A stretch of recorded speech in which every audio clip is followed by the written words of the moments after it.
네, 오늘 제2주 죄와 비참함에 관했습니다.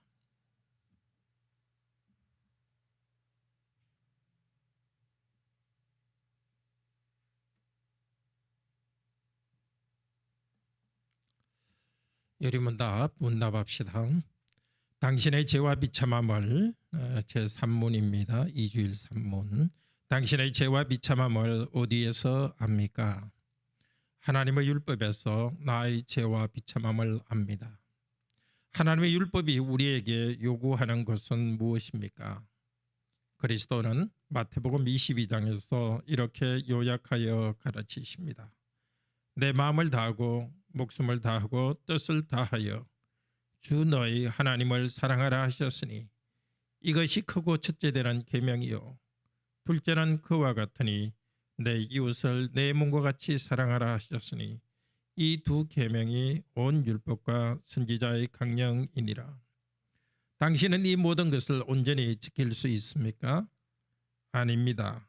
나에게는 본성적으로 하나님과 이웃을 미워하는 경향이 있습니다.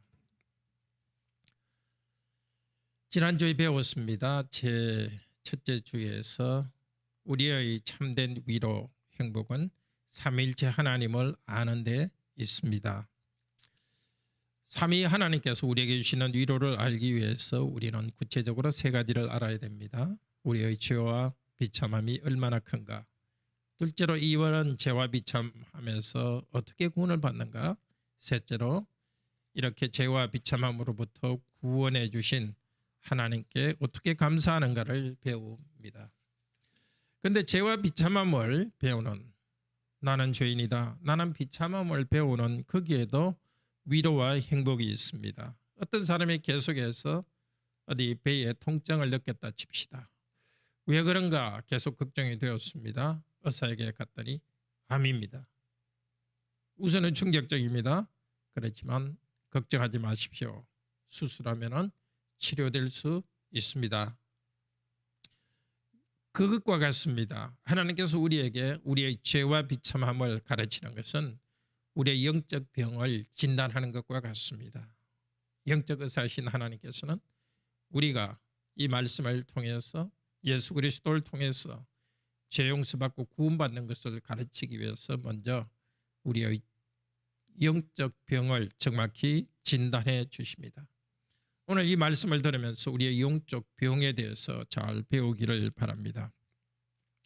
산문은 이렇게 시작합니다. 당신은 죄와 비참함이 있습니까? 이렇게 말하지 않고 당신의 죄와 비참함을 어디에서 깨닫습니까? 이렇게 알 수 있습니까? 이렇게 말합니다. 우리가 죄와 비참함이 있다는 것은 너무나 분명합니다. 누구든지 사람은 자기가 죄가 있다는 것을 압니다. 비참함이 있다는 것을 압니다. 그렇지만 자신이 죄가 있다는 것을 그냥 대충 감추고 넘어가려고 합니다. 또 인생이 어렵고 죄 때문에 어려움이 있지만은 인생이 그러그려 하고 그 비참함에 대해서도 행복해질 수 있다 하고 대충 넘어가려 합니다.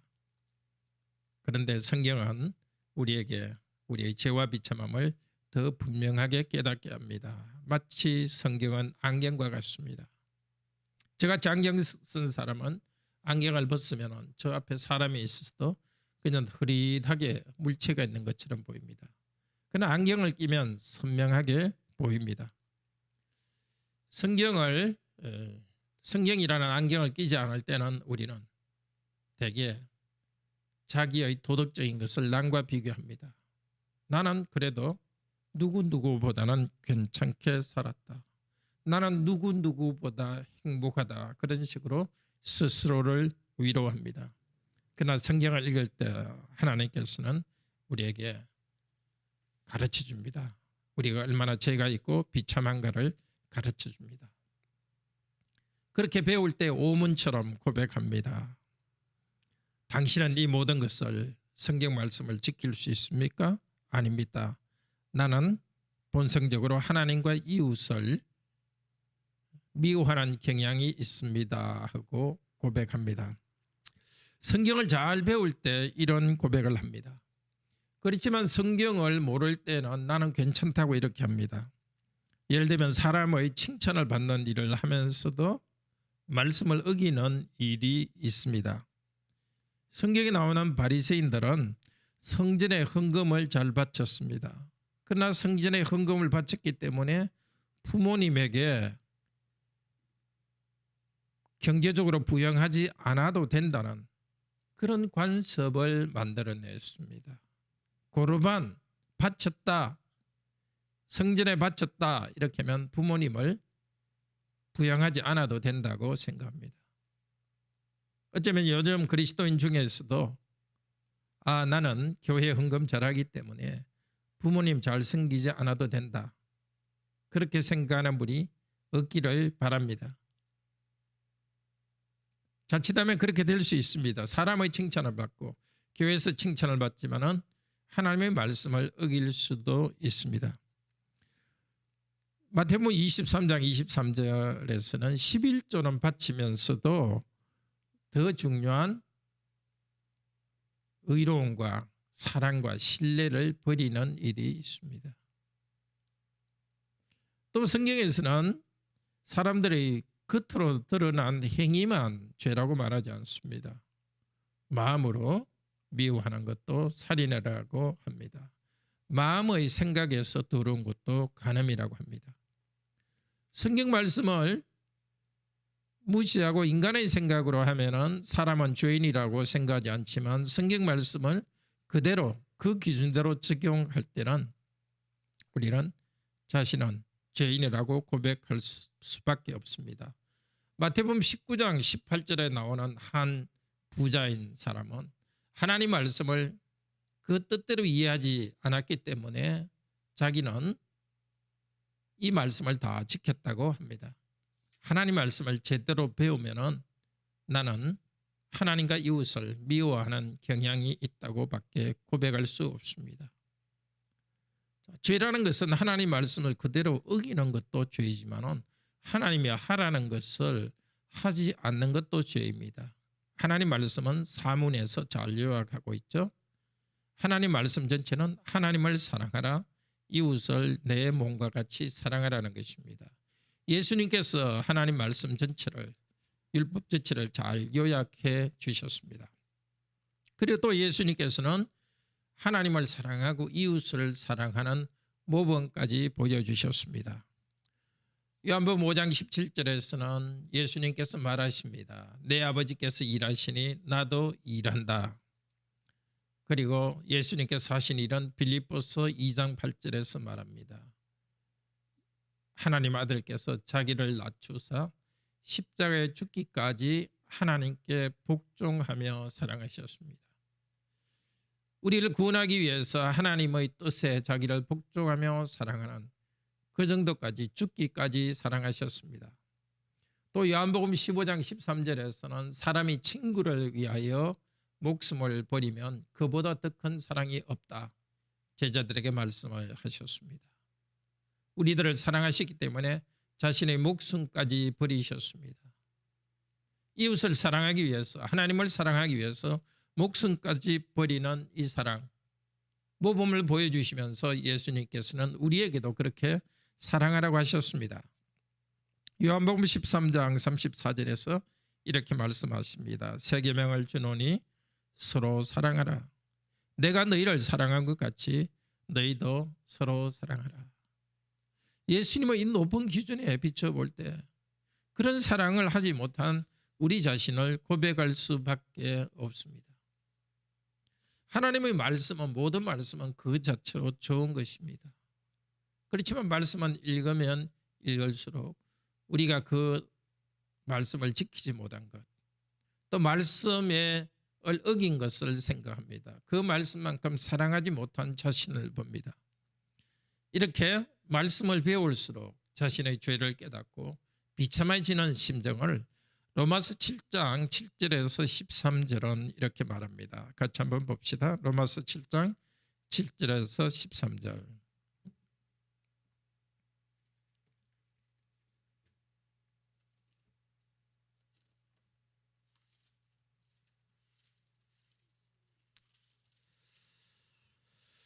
그런즉 우리가 무슨 말을 하리요? 율법이 죄냐?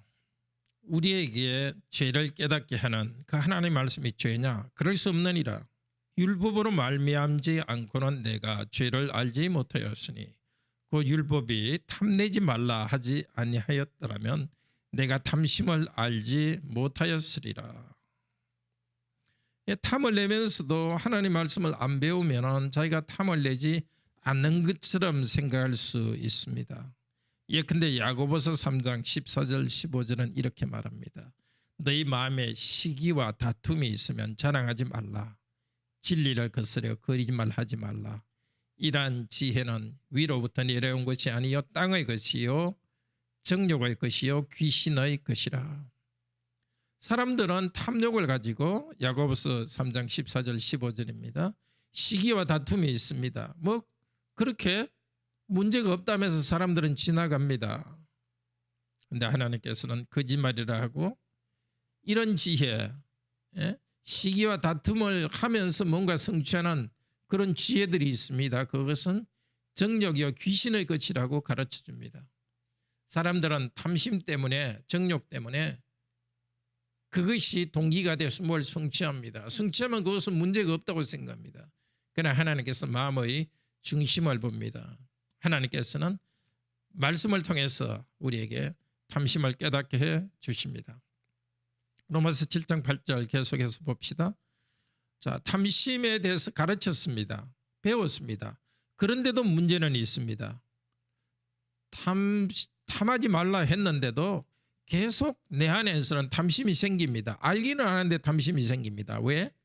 내 안에 있는 죄가 그 하나님의 계명 말씀을 아는데도 계속 탐심은 계속됩니다. 8절에 이는 법이 없으면 죄가 죽은 것이니라. 죄가 있는데 죄는 없는 것처럼 생각된다는 겁니다. 하나님의 말씀에 비추지 않으면. 그렇죠. 뭐 좀 탐내도 되지 시기해도 되지 이렇게 넘어가는데 하나님 말씀이 오니까 죄가 이렇게 선명하게 더 보이게 됩니다. 9절에 전에 법을 깨닫지 못할 때는 내가 살았더니 계명이 이름에 죄는 살아나고 나는 죽었도다. 하나님 말씀이 나에게 죄를 깨닫게 하니까 나는 그 하나님의 심판을 받는다는 것을 깨닫게 됩니다. 생명에 이르게 할 그 계명이 나에게 대하여 도리어 사망에 이르게 하는 것이 되었도다.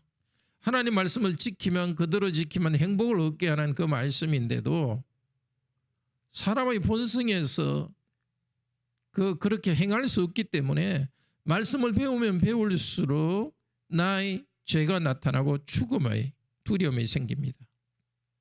12절에 율법도 거룩하며 계명도 거룩하며 의롭고 선하도라.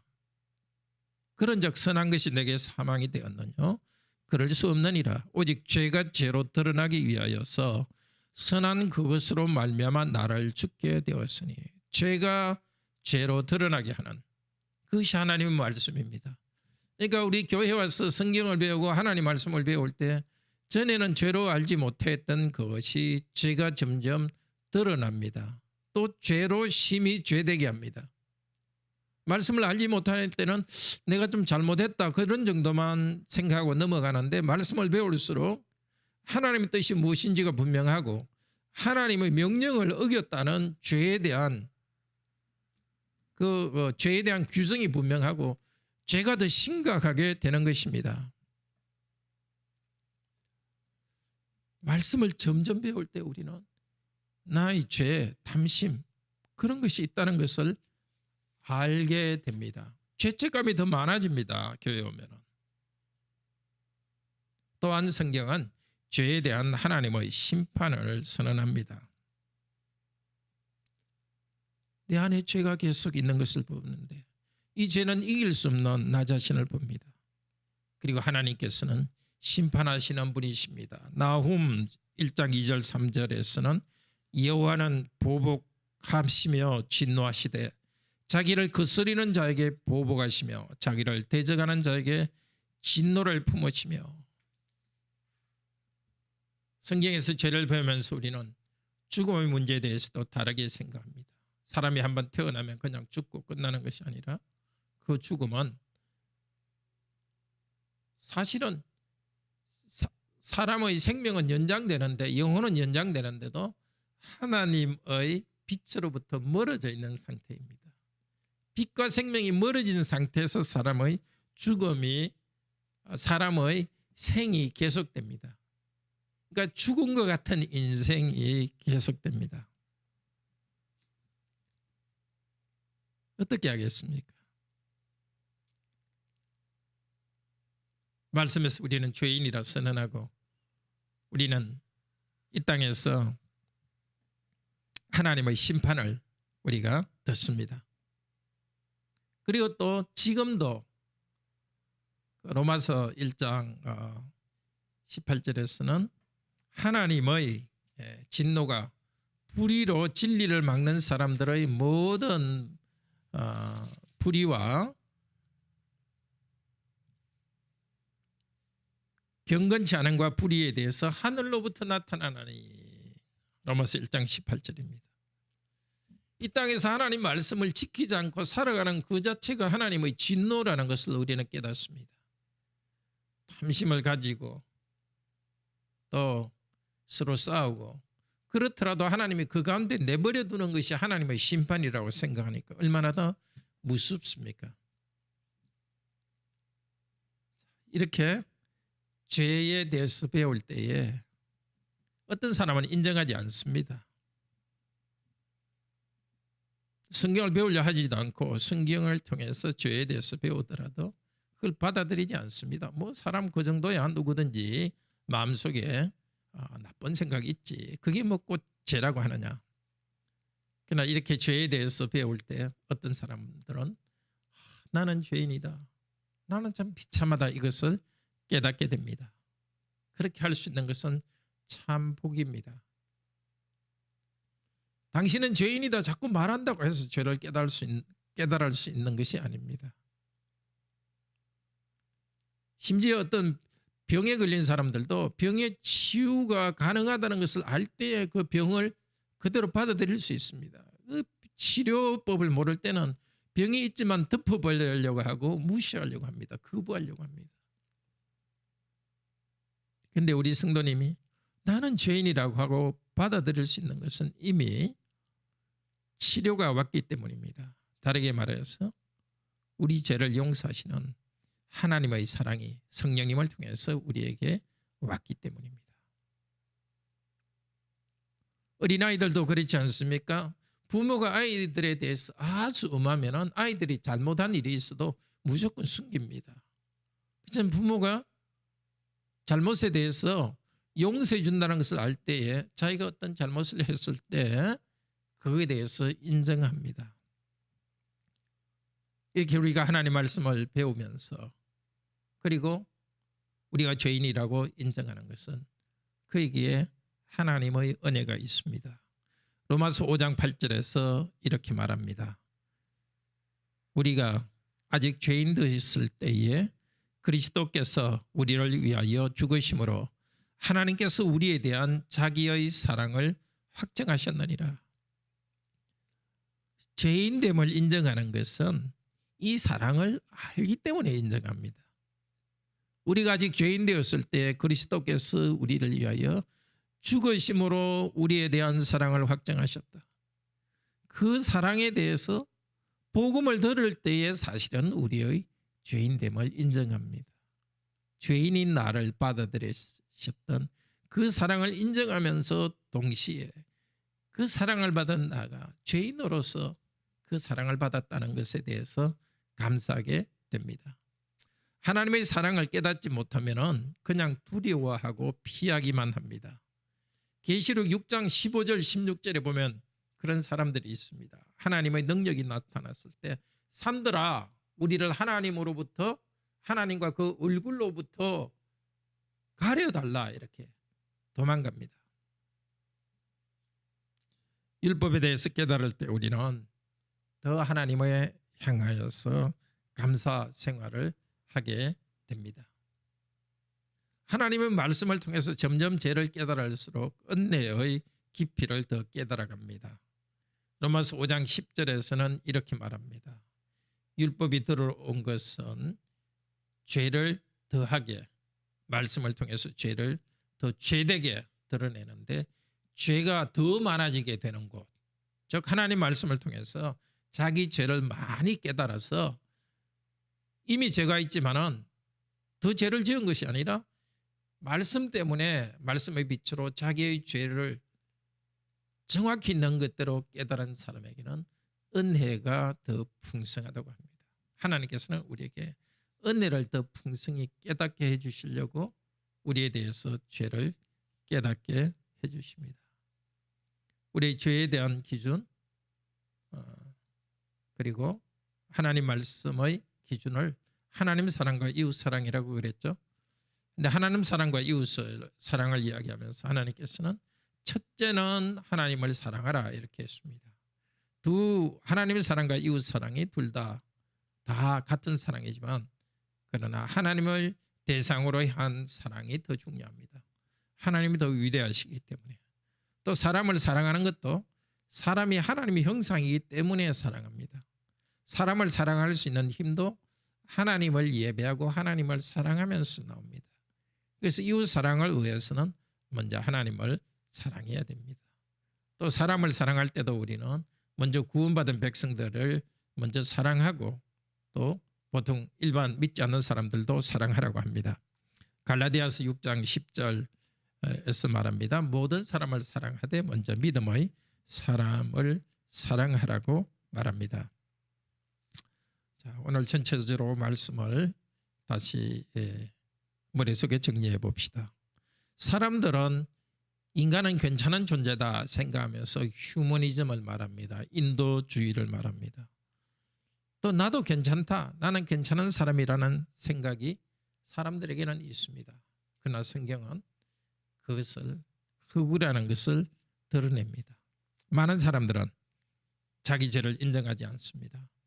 특별히 이 사회의 문제를 해결하려는 그런 여러 가지 학문이나 해결책들도 죄의 문제에 대해서는 말하지 않습니다.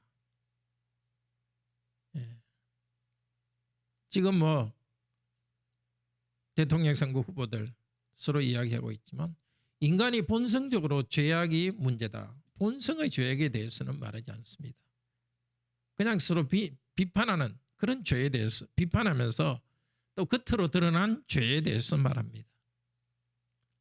예를 들면 청소년 문제도 부모들이 잘하면 된다 이런 식으로만 말하지 사람의 근본적인 죄의 문제 때문에 여러 가지 갈등이나 어려움이 생겼다는 말을 하지는 않습니다. 그러나 성경은 하나님을 사랑하지 않고 사람을 사랑하지 않는 사람의 본성적인 죄악의 문제에 대해서 말합니다. 정말 나는 하나님을 사랑하는 일, 사람을 사랑하는 일에 있어서 본성적으로 그것을 싫어하는 사람이라는 것을 인정하는 여러분은 참 복됩니다. 이미 하나님의 사랑에 들어와 있기 때문이고요.